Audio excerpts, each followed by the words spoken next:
मैं रवि कुमार, स्वागत है आपका रेनेशा आईएएस में। चलिए, आज 11th जेपीएससी इंटरव्यू के जो सीरीज चल रहे थे, जो अगस्त में मैंने शुरू किया था, लेकिन चूंकि रिजल्ट प्रभावित हो गए थे इलेक्शन के कारण, इसलिए उसे रोक दिया गया था। उसको हम लोग आज फिर से शुरू करते हैं। लेकिन उससे पहले आपको बताना चाहता हूँ, 14 जेपीएससी के फाउंडेशन बैच स्टार्ट हो चुके हैं, उसमें आप ज्वाइन कर सकते हैं। यहाँ कुल 3 बैचेस चल रहे हैं। एक आंसर राइटिंग प्रैक्टिस के लिए मुख्य परीक्षा का अलग है और मुख्य परीक्षा के क्लास के लिए अलग है। उसके साथ 4 जीएस पेपर के नोट्स अटैच्ड हैं। इसके अलावा एक प्रारंभिक परीक्षा का है, जो 2 जीएस पेपर, वहाँ पर complete notes, live class, test etc मिलेगा। करंट अफेयर्स हर प्रोग्राम से आपके जुड़े हुए हैं। इंटरव्यू के संभावित प्रश्नों के फाइनल रिवीजन टेस्ट शुरू हो गए हैं। रिटन टेस्ट और वॉइस टेस्ट के रूप में होगा। प्लस लाइव जो क्लासेस होते हैं रात को, वह तो चलते ही रहेंगे। इसलिए 11 जेपीएससी के इंटरव्यू बैच को भी आप ज्वाइन कर सकते हैं और सीडीपीओ के इंटरव्यू प्रोग्राम को भी आप ज्वाइन कर सकते हैं। जैसा कि पता है, 11 जेपीएससी के इंटरव्यू निकट भविष्य में संभावित हैं। चूँकि अध्यक्ष की नियुक्ति नहीं हुई है, इसलिए आप लोगों को लग रहा होगा कि काफ़ी दूर रिजल्ट है। लेकिन अध्यक्ष की नियुक्ति के बाद शायद जो सबसे पहला काम अध्यक्ष का होगा, वह 11 जेपीएससी मुख्य परीक्षा के रिजल्ट को जारी करना होगा। इसलिए बहुत दूर है, इस कंसेप्ट से बाहर निकलिए। और अगर आपको लगता है कि तैयारी की कुछ ज़रूरत है आपको इंटरव्यू के लिए, तो ज़रूर कीजिए, क्योंकि उसमें भी 100 मार्क्स से वहाँ पर आपको केयरलेस नहीं रहना है, अन्यथा लास्ट स्टेज में सब कुछ गड़बड़ हो जाएगा। जैसा कि हाल ही में संभल नाम का एक स्थान है यूपी में, वहाँ पर मस्जिद एक है, उसमें आपका हिंदू समुदाय के द्वारा दावा किया गया था कोर्ट में कि वहाँ पर कभी हरिहर मंदिर हुआ करता था। उस मंदिर को तोड़ करके वहाँ पर मस्जिद का निर्माण मुगल काल में कराई गई थी। और ऐसे ऐसी घटनाएं और भी अनेक स्थानों पर ऐसे ऐसे दावे हुए हैं, जिससे अक्सर देखा जा रहा है कि हिंदू और मुस्लिम के बीच में तनाव उत्पन्न हो जा रहे हैं। कभी कभी यह हिंसक स्वरूप भी ले रहा है, जिससे देश की शांति और व्यवस्था जो है प्रभावित हो रहे हैं। तो यहाँ से प्रश्न आपका रह सकता है। चूँकि यह विवादित मुद्दा होता है, तो थोड़ी सी घबराहट हो जाती है कि क्या उत्तर दिया जाए, कैसे दिया जाए। तो ऐसे आपका वहाँ पर सैकड़ों प्रश्न हैं, उसके सटीक उत्तर वहाँ पर उपलब्ध है कि आपको क्या बोलना चाहिए। हालांकि बोलना, आप सिविल सर्वेंट बनने जा रहे हैं, अपने पर्सनालिटी का इनपुट आपका रहेगा ही आपके आंसर में, लेकिन फिर भी वहाँ पर एक सलाह दे दिया जाता है कि आपको क्या बोलना है।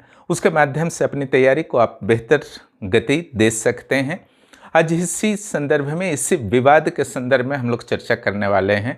इंटरव्यू बोर्ड के किसी मेंबर्स के द्वारा पूछा जा सकता है कि जो भी आपका संभल में विवाद हुआ है या अन्य स्थानों पर मंदिर मस्जिद से संबंधित विवाद हो रहे हैं, मस्जिद की सर्वे वगैरह कराने की बात हो रही है, जिससे मुस्लिम समुदाय के लोग नाराज हो जा रहे हैं, फिर आपसी तनाव बढ़ रहे हैं, उस शहर में तनाव बढ़ रहे हैं, प्रशासन को कानून व्यवस्था के लिए आगे आना पड़ रहा है। ऐसी स्थिति में आपका क्या विचार है? ऐसे विवादों को किस तरीके से सॉल्व किया जा सकता है ना? यहाँ पर घबराने की एकदम बात नहीं है। एक चीज़ हमेशा याद रखिएगा, जब भी आप इंटरव्यू रूम में मेंबर्स के समीप बैठेंगे, बोर्ड मेंबर्स के समीप बैठेंगे, ऐसा मत सोचेंगे कि आप अकेले हैं, है ना। पहला तो आप जितना बेहतर तरीके से आज सावधान होकर के तैयारी करेंगे, वह तैयारी तो आपके साथ होंगे ही, लेकिन आपके पीछे जो हमेशा खड़े रहेंगे वह कॉन्स्टिट्यूशन और देश का कानून, क्लियर, और देश का संविधान। जो भी उत्तर देना है उसी के अनुसार देना है आपको उत्तर। आप किस धर्म, संप्रदाय, जाति, क्षेत्र, भाषा के हैं, उससे कोई मतलब ना आपको है ना इंटरव्यू बोर्ड के मेंबर्स को है ना। उनको एक सटीक सिविल सेवक का चुनाव करना है। वहाँ आपको अपने आप को बताना होगा कि मुझसे बेहतर आपको कोई भी कैंडिडेट मिलने नहीं जा रहा है सर, हमारा चुनाव तो आपको करना ही होगा। यानी कि बोलना नहीं है, आप अपने परफॉर्मेंस से उनको फील करवा देंगे कि आप ही बेस्ट कैंडिडेट हैं, है ना। इसलिए आपको बेहतर मार्क्स देने को मजबूर हो जाएंगे, clear.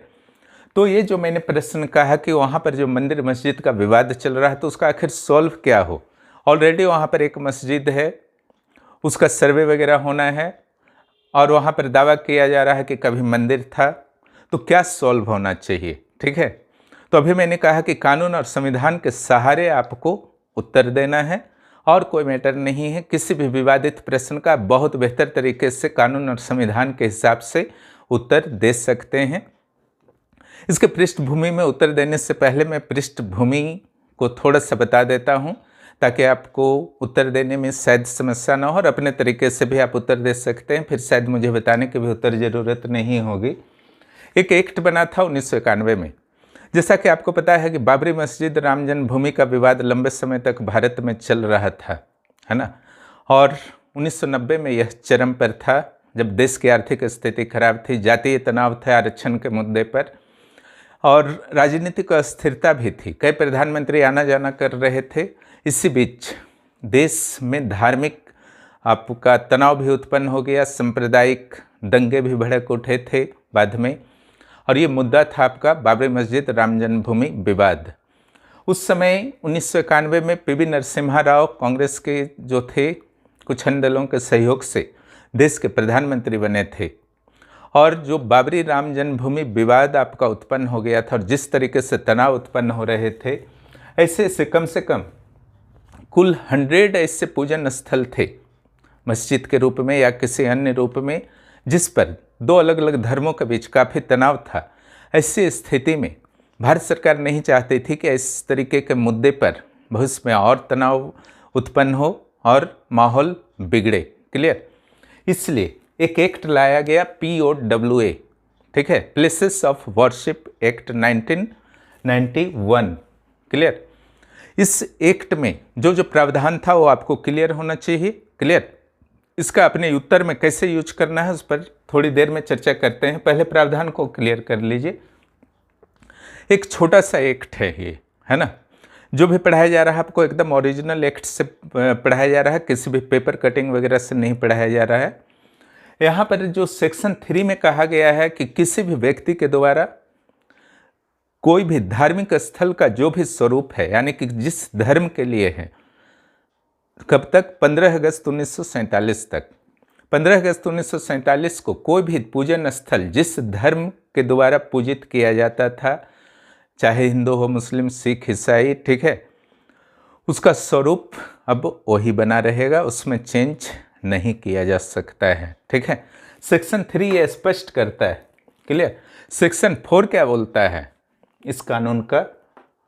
Places of worship act section 4 का आपका 4(3)A में, ओके, सेक्शन 4 का सब सेक्शन 3 का सब सेक्शन A में इसमें कहा गया है कोई भी न्यायालय हो, प्राधिकरण हो, अधिकरण हो, क्लियर, अथॉरिटी हो, ट्रिब्यूनल हो या फिर कोर्ट हो, जिससे भी न्यायिक अधिकार प्राप्त होते हैं किसी भी रूप में, उसके द्वारा जो भी मामले इस तरीके से चलाए जा रहे हैं, सारे मामले फिनिश हो जाएंगे इस एक्ट के लागू होने के बाद।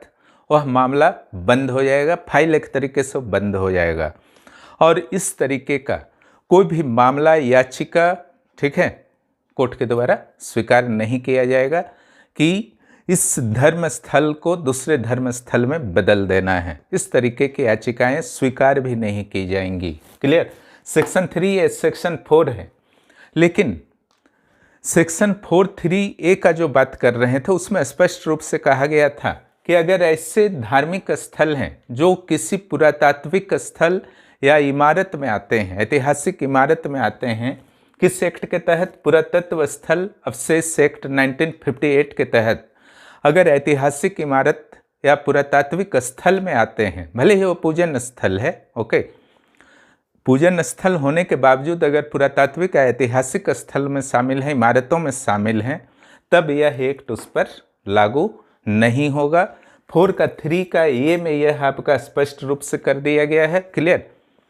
उसके अलावा अगर ये भी कहा गया है आगे के सेक्शंस में कि मान लीजिए कि किसी भी व्यक्ति के द्वारा इसका उल्लंघन किया जाता है, उससे 3 साल तक का दंड दिया जा सकता है, जुर्माना भी हो सकता है। क्लियर। इसके अलावा आपका कुछ और भी पक्ष को आपको ध्यान रखना है। इसके बावजूद अलग अलग न्यायालयों में आपके मामले दर्ज हुए हैं और स्वीकार भी किए गए हैं न्यायालय के द्वारा, आपने देखा है, जो आप अभी प्रैक्टिकल देख रहे हैं।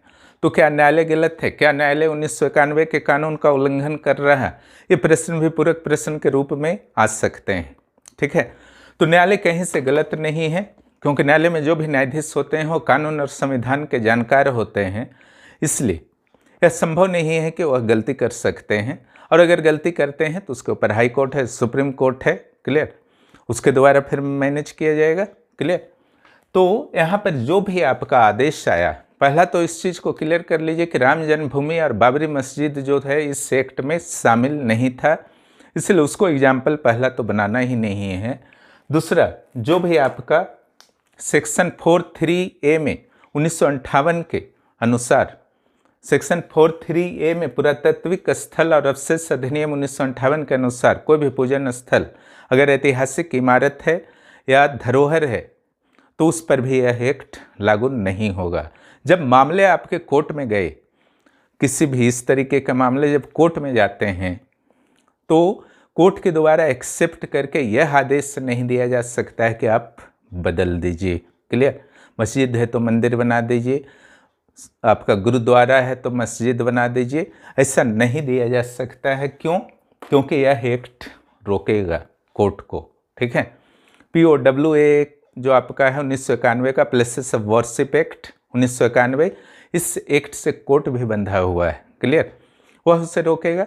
लेकिन फिर भी आपने देखा होगा प्रैक्टिकली कि सर्वे का अनुमति दिया गया है, तो मैंने एक्ट के सारे बिंदुओं को बताया, उसमें सर्वे कहीं नहीं था, यानी कि यह एक्ट जो है सर्वे से नहीं रोकता है, इसलिए सर्वे कराया जा सकता है, कोई दिक्कत नहीं। अगर बोर्ड मेंबर के द्वारा प्रश्न पूछा जाता है कि किसी भी पूजन स्थल के धार्मिक स्वरूप को क्या परिवर्तित कर दिया जाना चाहिए, मस्जिद को मंदिर में, मंदिर को किसी और में, गुरुद्वारा को किसी और में, कुछ भी क्वेश्चन रह सकता है, लेकिन फिलहाल मस्जिद टू मंदिर की बात है ना, तो यहाँ से प्रश्न रह सकते हैं।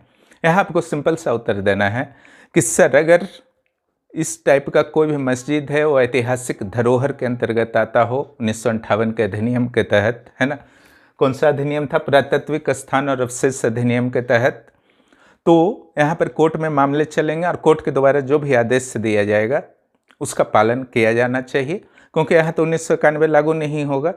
लेकिन अगर 1958 के तहत वह नहीं आता है, तब माननीय न्यायालय के द्वारा 1991 के अनुसार जो भी निर्णय दिया जाएगा, दोनों समुदायों को उस निर्णय का सम्मान करना चाहिए, ऐसे में बदलाव की अनुमति नहीं होगी, क्लियर। लेकिन धार्मिक भावनाओं को देखते हुए जहाँ पर सर्वे के दौरान उपयुक्त साक्ष्य मिलते हैं, उस स्थिति में यहाँ पर दो केसेस हो सकते हैं। या तो केंद्र सरकार के द्वारा इस कानून को फिर चेंज किया जा सकता है, कुछ प्रावधानों को, या पूरा इस कानून को वापस लिया जा सकता है। फिर धार्मिक भावनाओं को ध्यान में रखते हुए फिर कोर्ट के द्वारा या केंद्र सरकार के द्वारा इस संदर्भ में निर्णय लिया जा सकता है। दूसरा, 1991 के एक्ट को अगर ऐसा कुछ कमी पाया जाता है, ऐसी कुछ आवश्यकता होती है, तो सुप्रीम कोर्ट के द्वारा रद्द किया जा सकता है। उस स्थिति में ऐसे मामलों को सुलझाया जा सकता है।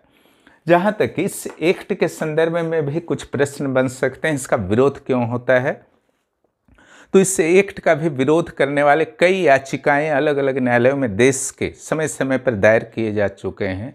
इस संदर्भ में कहना है कि 1206 से लेकर के 1947 तक आक्रांताओं के द्वारा समय समय पर कई पूजन स्थलों को तोड़कर उनके धार्मिक स्वरूप को बदल दिया गया या बदलने का प्रयास किया गया। और देश की स्वतंत्रता के बाद जब 1991 में ऐसे कानून बनते हैं, तो बौद्ध, सिख, ईसाइयों के जो धार्मिक स्थल थे उनको धार्मिक स्थलों को प्राप्त करने की स्वतंत्रता से वंचित कर दिया गया। उनके मौलिक धार्मिक अधिकार से संबंधित जो मौलिक अधिकार थे उससे वंचित कर दिया गया, इसलिए इसका विरोध किया जाता है।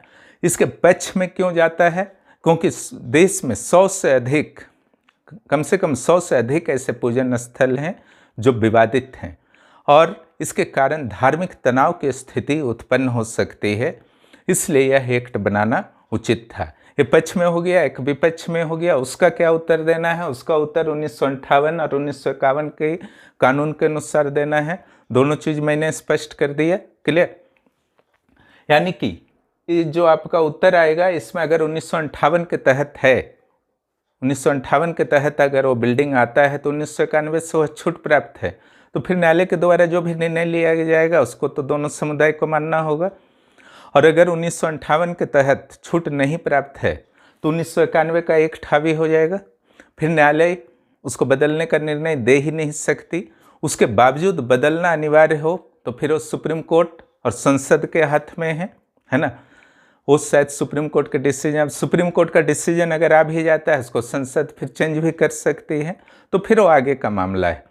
वर्तमान में 1958 के तहत है तो न्यायालय के द्वारा कुछ भी डिसीजन दिया जा सकता है, हिंदू के पक्ष में भी, मुस्लिम के पक्ष में भी, या किसी अन्य धर्म के साथ विवाद है तो उस धर्म के पक्ष में। लेकिन अगर 1991 के तहत आपका वो मैटर आता है तो न्यायालय के द्वारा 1991 के अनुसार आपका डिसीजन दिया जाएगा, उसको भी दोनों पक्षों को मानना होगा। और विद्वानों का ये भी कहना है कि इस तरीके के एक्ट के माध्यम से असंतोष को दबा तो दिया जाता है, लेकिन यही असंतोष जो है धीरे धीरे आपसी तनाव का कारण बनने लगते हैं, जो भविष्य में किसी बड़ी घटना को क्रिएट कर सकते हैं। इसलिए इस एक्ट में संशोधन किया जाना चाहिए। ऐसे एक बहुत महत्वपूर्ण चीज़ है इस एक्ट के अंतर्गत कि अगर दो समुदायों के बीच किसी धार्मिक स्थल को लेकर वाद विवाद है और दोनों समुदाय मिल बैठकर इस मैटर को सॉल्व कर लेते हैं तो फिर यह एक्ट प्रभावी नहीं होगा।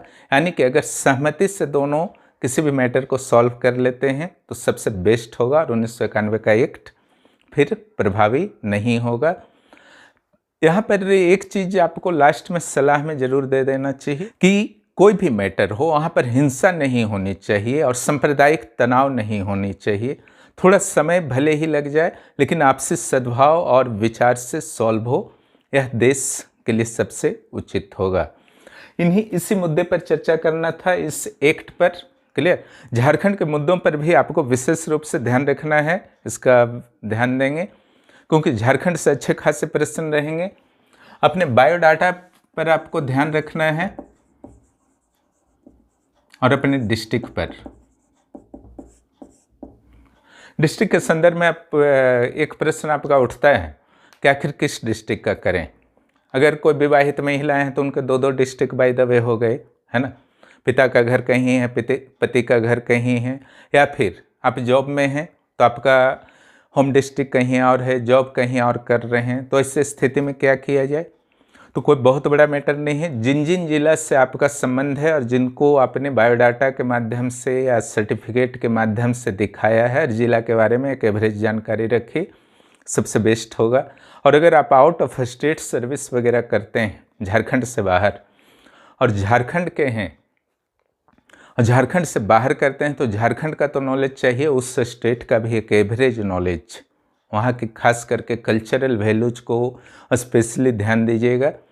और वहाँ के खनिज, कुछ प्रसिद्ध पर्यटन स्थल, तो ये सब कर सकते हैं। कोई आउट ऑफ स्टेट वाले हैं, उनका कॉल होता है इंटरव्यू, तो उनको अपना स्टेट के साथ झारखंड के बारे में भी, अपना स्टेट का एवरेज नॉलेज, झारखंड का आपका गहराई से नॉलेज होना चाहिए। सभी के लिए यह अनिवार्य है। और भी अलग अलग प्रश्नों पर हम लोग अगले वीडियो में चर्चा करेंगे। जो भी इस चैनल पर नए हैं चैनल को सब्सक्राइब करें और 14 JPSC में जिनको भी फाउंडेशन बेस से जुड़ना है जुड़ सकते हैं। वीडियो देखने के लिए बहुत बहुत धन्यवाद।